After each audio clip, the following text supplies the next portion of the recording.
Hi, I'm Thomas the Hermit, and I'm a man of prayer. I'm a lay hermit, and I also have a YouTube channel. And on my YouTube channel, I talk a lot about prayer, but I also talk about other things that concern me that are happening within the Catholic Church.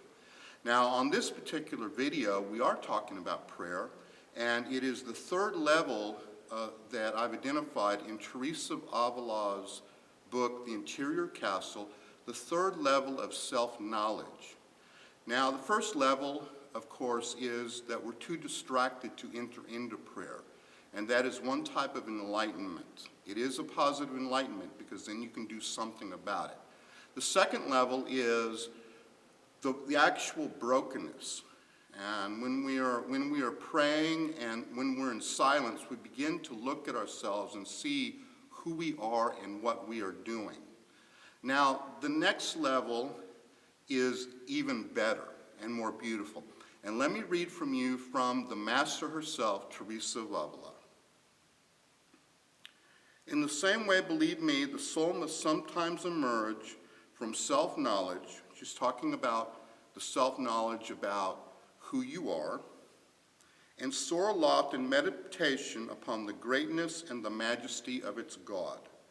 Doing this will help it to realize its own baseness better than thinking of its own nature, and it will be freer from the reptiles which entered the first room, that is, the rooms of self-knowledge. For although, as I say, it is through the abundant mercy of God that the soul studies to know itself, yet one can have too much of a good thing. Okay, so she's saying that the better way of understanding your baseness, or how far away your nature is from God, is to look at God. And when we look at God, we will see what we are not. And that this is a more fruitful form of understanding our baseness because it doesn't beat us up as badly. In other words, when we look at God, we also see his love for us. Of course, I'm adding a little bit to what but Teresa's trying to direct the person onto the path of self-knowledge. Okay? She goes on with the particular metaphor. I do not know if I've explained this clearly. Self-knowledge is so important that even if you're raised right up to the heavens, I should like you never to relax your cultivation of it. Keep meditating on how bad you are, is what she's saying. As long as we are on this earth, nothing matters more to us than humility. And so I repeat that it is a very good thing, excellent indeed, to begin by entering the room where humility is acquired, rather than flying off to the other rooms. For that is the way to make progress. And if we have a safe, level road to walk along, why should we desire wings to fly? Now, she seems to be contradicting herself, and she does that often. But the art of spirituality is an art.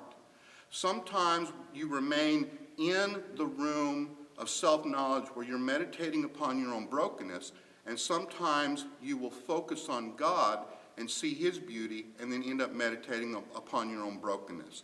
So both methods are employed so that we are rooted in humility. Never succeed in knowing ourselves unless we seek to know God. Let us think of his greatness and then come back to our own baseness. By looking at his purity, we shall see our foulness. By meditating upon his humility, we shall see how far we are from being humble. There are two advantages in this. First, it is clear that anything white looks very much whiter against something black. This is the metaphor I was speaking about. Just as the black looks blacker against the white, secondly, if we turn from self towards God, our understanding and our will become nobler and readier to embrace all that is good. Okay, so when we look at God and it humbles us, that's a good thing. And she doesn't say so here, but she'll say in another place that humility is the measurement, is one of the biggest measurements that we have, that we are actually talking to God.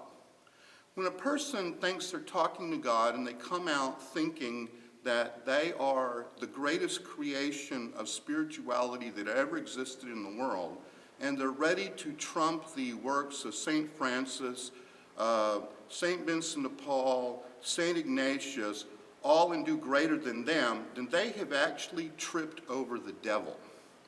But when you discover that it is humbling you to sit in God's presence, that is a keen indicator that you are actually before the Lord. Now, she is bouncing back and forth on this metaphor of white against black, black against white. And that's exactly what it feels like. When I pray and I'm sitting in God's presence, I begin to see more of how far away I am from truth, goodness, and perfection. That's the truth. That's the truth you will discover. But it doesn't hurt when you're sitting with the most loving one, the one of perfect love, who's loving you in spite of how far away you are from where you need to be. And we do need to be there. And we will get there little by little. This is Thomas the Hermit. Say a prayer for me. I am praying for you, and I will talk to you later.